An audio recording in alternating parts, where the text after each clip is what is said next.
বসুন্ধরা গ্রুপের ব্যবস্থাপনা পরিচালক সায়েম সোবহান আনভির সহ পরিবারের আরও 2 সদস্য সাবরিনা সোবহান এবং সাফওয়ান সোবহান তাসবিরের নামে থাকা যুক্তরাজ্য ও সংযুক্ত আরব আমিরাতের সম্পদ জব্দের নির্দেশ দিয়েছেন আদালত। দুদকের আবেদনে এই নির্দেশ দিয়েছেন আদালত।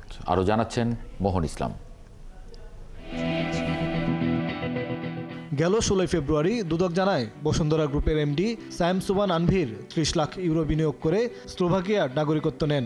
তার স্ত্রী ইয়াশা সোবহান 20 লাখ ইউরো বিনিয়োগ করে নাগরিকত্ব নেন সাইপ্রাসের।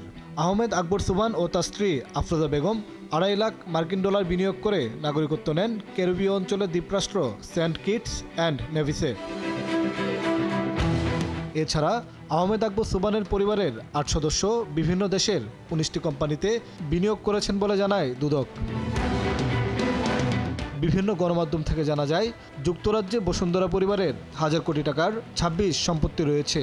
এরই মধ্যে মঙ্গলবার দুদকের আবেদনে বসুন্ধরা গ্রুপের ব্যবস্থাপনা পরিচালক সায়েম সোবহান আনভির সহ পরিবারের আরও 2 সদস্য সাবরিনা সোবহান এবং সাফওয়ান সোবহান তাসবিরের নামে থাকা যুক্তরাজ্য ও সংযুক্ত আরব আমিরাতের সম্পদ জব্দের নির্দেশ দেয় আদালত। মোহন ইসলাম, 71, ঢাকা।